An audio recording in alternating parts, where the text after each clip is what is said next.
Hello friends, welcome to the second lecture on engineering drawing. In today's lecture, we will be seeing the quadrant system in engineering drawing. First, let us consider a 2D space. On a 2D space, you can divide the 2D space into two parts by joining either a horizontal line or a vertical line. And if you want to divide the 2D space into four parts, you draw two perpendicular lines as I have shown in this figure. These two lines together form four spaces in the 2D space, and these four spaces or four parts we call them as the quadrants. So we have the first quadrant, second quadrant, third quadrant and fourth quadrant. These four quadrants are similar to your trigonometry quadrants which you have studied in 12th standard mathematics, but here we won't be focusing on any angles or any sin theta cos theta terms here. We just need these blank spaces, that is first, second, third and fourth quadrants. Now this concept we will extend it to 3D space. In three-dimensional space, like 2D, how the space is divided into four parts by two lines, we divide the 3D space into four parts by two planes. So we have the horizontal plane which we call or denoted by HP, and we have the vertical plane which we denote it by VP. Now wherever this horizontal plane and vertical plane intersect, we get a straight line which is denoted as XY line. Now again you will have the four box-like structures. So this is your first quadrant, this will be your second quadrant, this will be the third quadrant and this will be the fourth quadrant.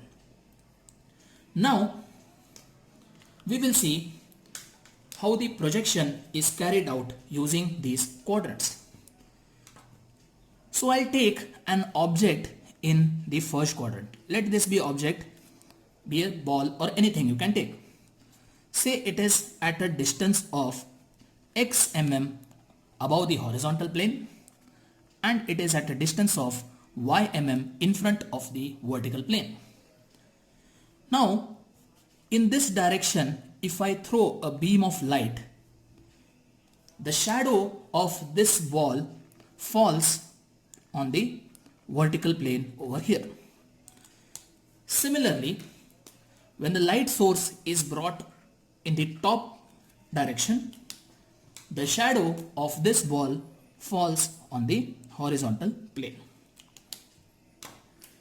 Now this shadow and these shadow together, we call it as the projection of this object.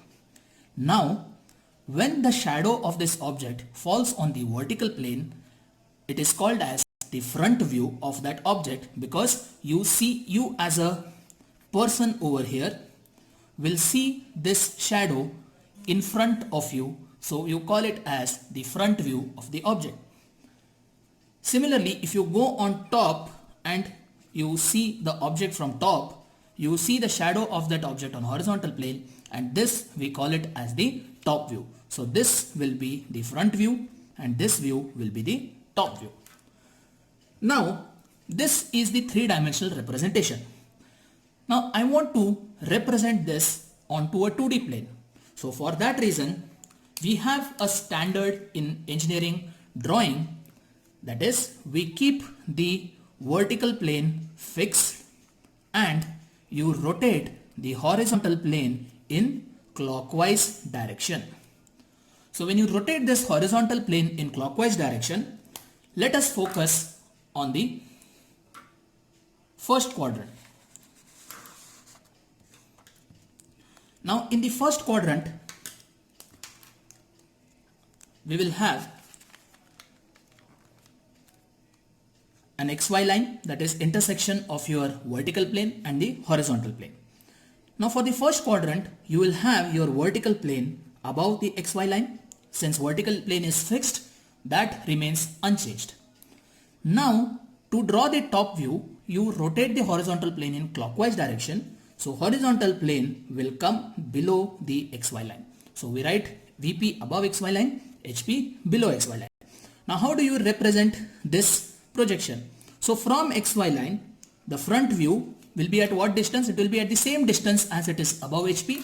So this will be X mm above HP, and the top view from the XY line will be at the same distance as it is in front of VP. So that will be Y mm in front of XY line or below XY line. So how do you draw its projection? So you have XY line, from XY line above the XY line from a distance of X mm, you will get the front view of this object. Similarly, at a distance of Y mm below XY line, you will get the top view of that object. Now, I move the same object in the second quadrant. So in the second quadrant, it is again at a distance of X above HP, but this time it is at a distance of Y behind vertical plane. So when you see in the front view, okay, you will be seeing this object on the vertical plane. Okay, so you can say your front view is at a distance of X above horizontal plane. Similarly, when you go on top and you see this object from top, you see the top view of this object on the horizontal plane. So this will be the front view, this will be the top view. Now how do you draw its projection? So for XY line, your VP remains above XY line, and since your horizontal plane is rotated in clockwise direction, this horizontal plane will come behind this vertical plane. So you write this as VP in the bracket HP. So VP in the bracket HP says that the horizontal plane HP is behind the vertical plane. So let us draw the projection. So front view is above XY line at a distance of X mm from XY line. So I draw this front view at a distance of X mm above XY line. Now your top view will be at a distance of Y mm. Again in this case it will be above XY line because your horizontal plane is lying above XY line. So from here we take this top view at a distance of Y mm. So this is for the second quadrant. Now let us move to the third quadrant. So again you have the object in the third quadrant. So again this I'll keep it at a distance of Y mm behind VP, and this time I'm taking it X mm below HP. Now when you see in the front view, you will see the shadow or the projection of this object on the vertical plane, and when you see from the top view, you see its projection on the horizontal plane. So this will be the front view, this will be the top view. Clear? So in the third quadrant, to draw this projection, we'll focus only on this third quadrant here. So your vertical plane is below XY line. So first write that vertical plane below XY line.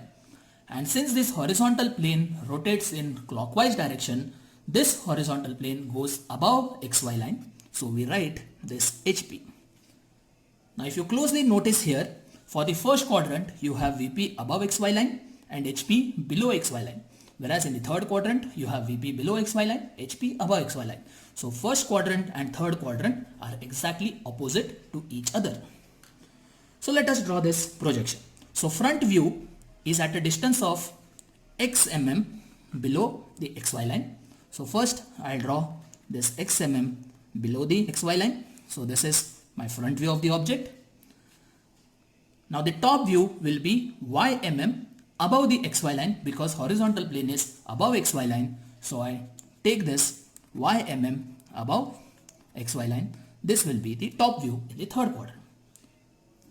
Now let us focus in the fourth quadrant. So again I keep this object in the fourth quadrant. This is at a distance of X below HP and it is at a distance of Y in front of VP. Now let us denote this vertical plane and horizontal plane. So we have VP below XY line. This is your XY line. So your vertical plane lies below XY line. So let us write VP below XY line. Now the horizontal plane, when rotated in clockwise direction, comes and lies in front of vertical plane. So for fourth quadrant, your vertical plane will be behind your horizontal plane. So how will you write this? We will write HP in the bracket VP. So HP is in front of VP, or you can say VP is behind HP. So how do you draw the projections now here? Your front view is on the vertical plane and it is below XY line at a distance of X. So let us draw this front view at a distance of X, and the top view will be on horizontal plane here, and this will be at a distance of Y, again below XY line because HP is below XY line. So you draw from XY line at a distance of Y the top view. So if you notice here, your second and fourth quadrant are exactly opposite to each other. So whatever projections you get in second quadrant, it will be same as what you get in the fourth quadrant, but it will be opposite to each other. So in second quadrant, your VP and HP will be above XY line. For fourth quadrant, VP and HP will be below XY line. Is it clear? So this is about the projection in the quadrants. This is about the quadrant system and how the projections are done using this quadrant system. So in the next class, we will see what are different types of lines which are used in engineering drawing and other standards in engineering drawing. Thank you for listening. Please share the video with your friends and please subscribe the channel. Thank you very much.